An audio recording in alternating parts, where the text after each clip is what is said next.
नमस्कार, आप देख रहे हैं भारत समाचार लाइव और मैं हूं आपके साथ वैशाली। आइए रुक करते हैं आज की खास खबर पर। वर्तमान में बीड जिले में अपराध दर काफी बढ़ गई है और इसमें महाराष्ट्र राज्य के उप मुख्यमंत्री और शिवसेना पार्टी के अध्यक्ष श्री एकनाथ राव शिंदे एवं युवा सेना मराठवाड़ा के अध्यक्ष और इंस्पेक्टर श्री बाजीराव चौहान की पार्टी के बीड जिला शिवसेना सहायता प्रकोष्ठ के कार्यकर्ता श्री विलास मस्के पर 21 अगस्त की मध्यरात्रि लगभग 2 बजे बीड शहर के परवन चौक स्थित निवास पर एक अज्ञात व्यक्ति ने हमला किया। 5 हमलावर आधी रात के आसपास घर में घुसे, दरवाजा खुला, जबरदस्ती अंदर घुस गया, विलास मस्के पर धारदार हथियार से हमला कर दिया। उनकी बहन ने हमले का विरोध की कोशिश की, लेकिन हमलावर ने हमले को रोकने के लिए उनकी बहन पर धारदार हथियार से हमला कर दिया। वह गंभीर रूप से घायल हो गई। हमारे बीड जिला प्रतिनिधि डॉक्टर आर.के. अरसुल से 23 अगस्त को व्यक्तिगत रूप से पूछताछ की गई। ज्या ठिकाणी घटना घडली, आपलं गाव कोणतं? पारधन. आपल्या गावावर जे हल्ला झाला होता त्यावेळेस तुम्ही प्रतिकार करण्याचा प्रयत्न केला असं समजतं. त्यावेळेस कशी घटना कधी घडली आणि किती वाजता घडली?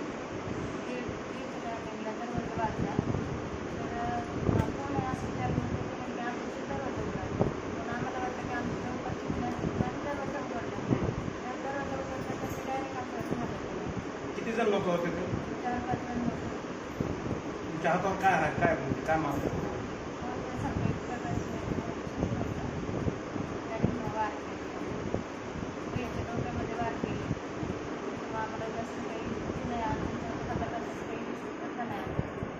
तुम्ही त्या चोराला प्रतिकार करण्याचा प्रयत्न केला का भावाला सावरण्याचा प्रयत्न केला? भावाला सावरण्याचा प्रयत्न केला, कारण सगळे 4-5 जण असल्यामुळे मला त्यांच्याकडे काही त्यांना प्रतिकार करता नाही आला.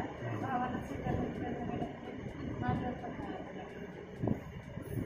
तुमची प्रकृती बरी आहे आता? हो. काय बीपी वगैरे वाढला होता का तुमच्या काय कामामध्ये?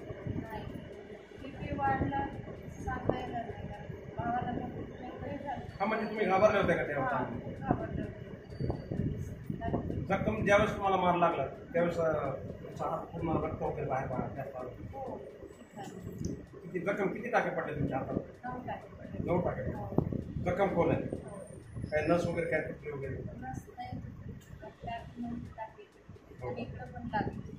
हाताला सूज वगैरे? आता किती दिवस तुम्हाला विश्रांती सल्ला घेतला? 3-4 दिवस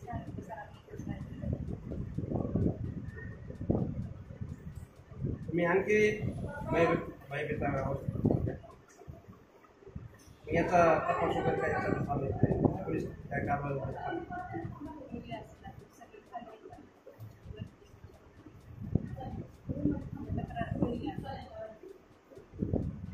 ठीक आहे. काय नाव म्हणलं आपण? भाग्यश्री अशोक शिंदे. ठीक आहे, माहिती दिल्याबद्दल धन्यवाद.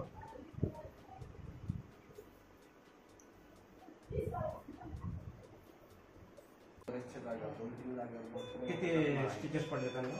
जवळपास हाताचे आणि डोक्याचे मिळून सगळे 35 टाके पडलेले आहेत.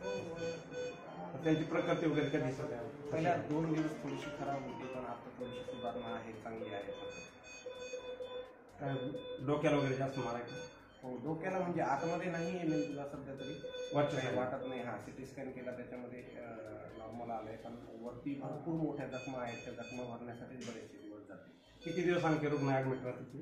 रुग्ण आणखी कम से कम 4 ते 5 दिवस आपल्याकडे ॲडमिट राहील.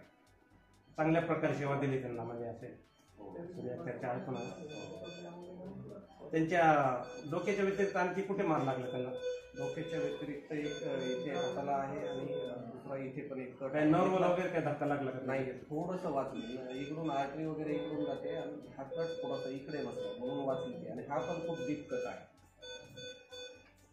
बाकी पोटाला वगैरे, पायाला कुठे काही जखमा वगैरे? पोटाला नाही, इथे थोडासा ब्लंट ट्रॉमा आहे, म्हणजे मुक्का मार आहे. बाकी इथे कट आहे आणि इथे बाकी सगळं. ज्यावेळेस रुग्णालयात येण्यापूर्वी त्यांची परिस्थिती कशी होती? रुग्णालयात येण्यापूर्वी परिस्थिती म्हणजे पूर्णपणे अशी रक्तबंबाळ झालेली होती. रक्त वगैरे चौकट, त्यांचा रक्तदाब वगैरे वाढला? रक्तदाब काही वाढला झालेला होता. रक्तदाब वाढला होता? कमी झाल्यावर, कमी लो बीपी झाला होता? लो बीपी झाला. आता किती दिवस त्यांना विश्रांतीची गरज आहे सध्या? विश्रांतीची इथून गेल्याच्या नंतर जवळपास एक 20 ते 25 दिवस त्यांना बेड रेस्टच करावी लागेल.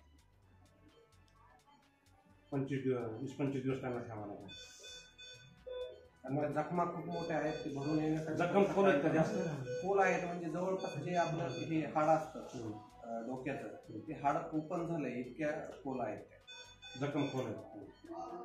परत गँग्रीन वगैरे होऊ शकते का या जखमेमुळे? होऊ शकतं, पॉसिबिलिटीज असू शकतात. जखम खोल असल्यामुळे हो, पॉसिबिलिटीज असतात याच्या. असं होऊ शकतं. मग त्याला फार केअरफुली आपण कार्य करत असतो, त्यांची सेवा वगैरे. हो, फार केअर घ्यावी लागते अशा पेशंटची.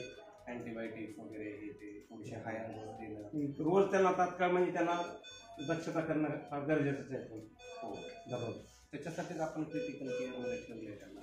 ऑक्सिजन वगैरे चालू आहे का सध्या त्यांना? काही सध्या ऑक्सिजन बंद केले. बंद केलं. आणि त्यांची परिस्थिती आहे पूर्ण नॉर्मल. हो, त्यांच्या समवेत त्यांच्या व्यतिरिक्त आणखी कोणी दुसरे रुग्ण कोणी ऍडमिट आहेत? त्यांच्याकडे बहीण आहेत असं बहीण. कोणी ऐकलं. त्यांना काय झालेलं नेमकं सांगा. त्यांना हाताला इथे कट आहे आणि मुक्का मार पण आहे हाताला. हाताला फ्रॅक्चर वगैरे? हो, फ्रॅक्चर नाही, कट आहे, डीप कट आहे खूप. डीप म्हणजे त्यांना खोलवर जखम केली समजा. हो, खोलवर ते शार्प इन्स्ट्रुमेंटने केलेली आहे. हे जी जखम झाली ती काय कशाच्या पद्धतीने झालेली, म्हणजे ते कशाने मारलेलं असं? ते कदाचित एखादा चाकू किंवा चाकूचा मोठा प्रकार असा असू शकतो. चाकूचा. एक अंदाज. आता रुग्ण बरे होतील अशी आशा आहे. हो, ठीक आहे, माहिती दिल्याबद्दल धन्यवाद. काय नाव म्हणलं आपलं सर? डॉक्टर विकास राठोड. विकास राठोड. माहिती दिल्याबद्दल धन्यवाद. एक्सप्रेस न्यूज भारत, बीड जिल्हा संवाददाता डॉक्टर आर के आसूर, बीड, महाराष्ट्र.